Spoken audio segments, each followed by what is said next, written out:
Greetings and salutations everyone, this is No Code Gaming. I'd like to welcome you to a D&D video. Why yes, I play D&D and so do a ton of other people, whom I cannot name off the top of my head. So, what is this video about exactly? Well, I wrote and adapted some D&D stuff to fit some Yu-Gi-Oh lore. Well, now, what lore did I choose to focus on? Well, that's Dogmatika, aka the Abyss lore. As that is a trap hole, no amount of negation can prevent you from falling down. The Dogmatika lore includes, of course, Dogmatika, the Splites, the Sprigans, the Therions, Mother Flippin' Albaz, Ice Jade, and of course the Sword Soul. Right now, I have written up about 12 subclasses, one for each D&D class currently released, each themed or based on the previously mentioned lore slash faction slash people. If you want the document to just look at it, the link is in the description below. But up ahead, a quick summation of each subclass and what I was aiming for when starting it. First up, Artificer. It is a fire-themed artificer with a tiny friend in the form of the Spriggan, as well as robot suits that you make for your Spriggan to drive around in. It is something I want to aim for as it gives you some flexibility between playing a melee artificer or playing a spellcaster artificer. Barbarian, Path of the Heretic. So, do you remember the Mage Slayer feats? I thought about adapting that and making it an entire subclass for Barbarian.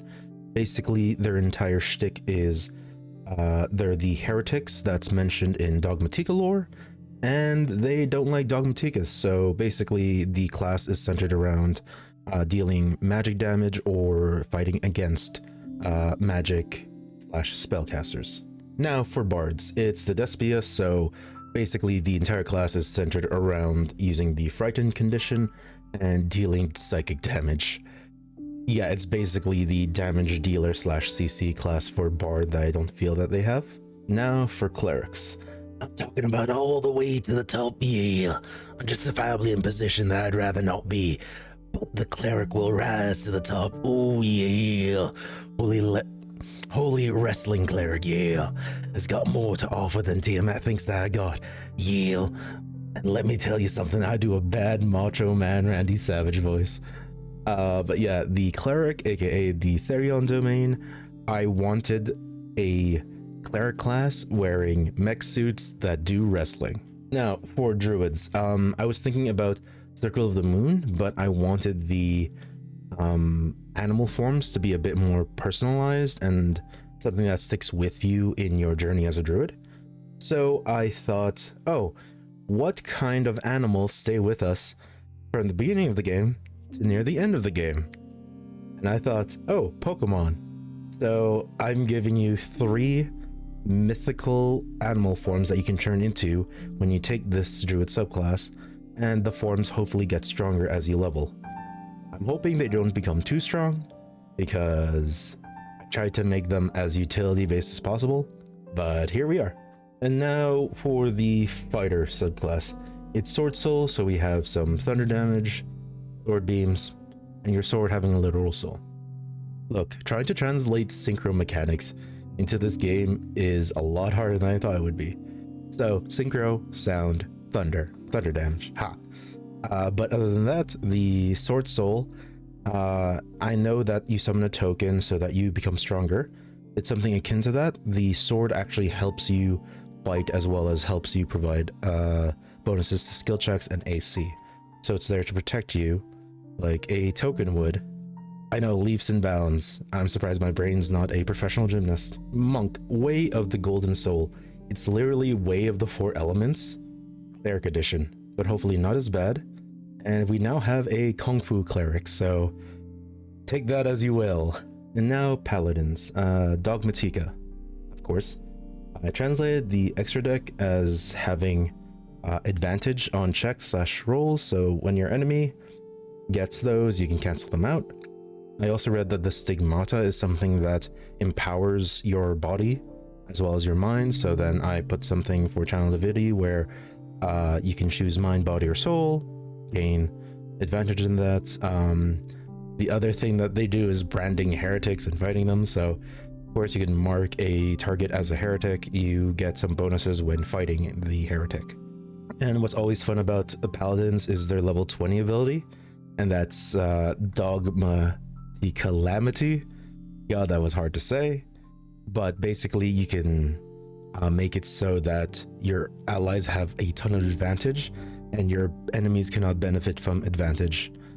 Additionally, your Divine Smite now just hits like a bus even more. Now for Ranger, it's of course the Psionic subclass with some artificer flavor.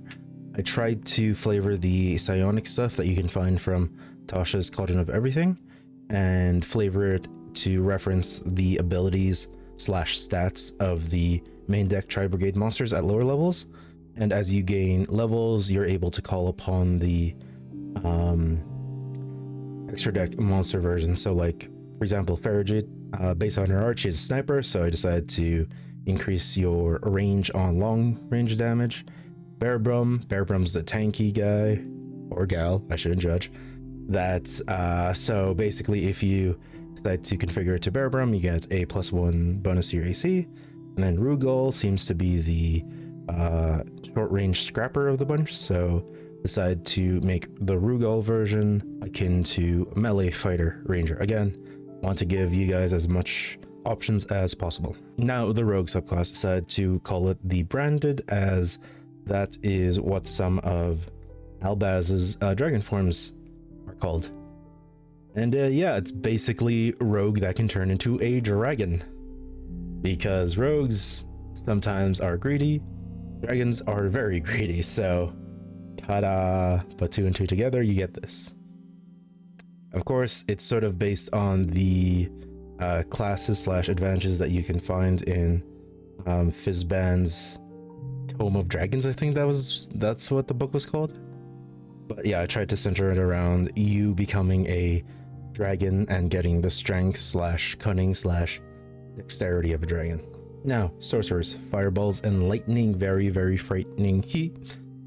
Sorcerers need something overpowered, so I gave them fireball and lightning bolt spam, as well as just being able to straight up be a massive damage dealer for the party. Now for warlock, yes, I know the name of the patron is the Hole, but there's literally something in the Abyss lore called the Hole. Heck, in Yu-Gi-Oh we have an entire the Hole archetype, so do not blame me on the name for this. I know it's my homebrew, don't blame me on the name. Anyways, it's a class based around consuming things and gaining buffs for yourself, as well as straight up saying no to reality. Oh, there goes gravity, as you also get the Dunamancy expanded spell list should you choose to use that. But yeah, it is a reality warping warlock. That's always fun. Now, wizards. Honestly, when I designed the Ice Jade subclass, I thought like, oh, Ice Jade seems pretty tough. They're strong. Oh no. Does that mean I finally get to play a buff wizard and be justified about it? Why, yes it does. Again, honestly, I just wanted to play a buff wizard. Let me live my improbable dream, you goons. Did I just make a almost 10-minute long video about my homebrew? You bet your ash blossom I did. Again, the link to the document is in the description below, and I am planning to add more to it, like magic items and maybe monster stat blocks. Also, any feedback is appreciated. And of course, like if you like the video, subscribe if you so desire, and have a great rest of your day.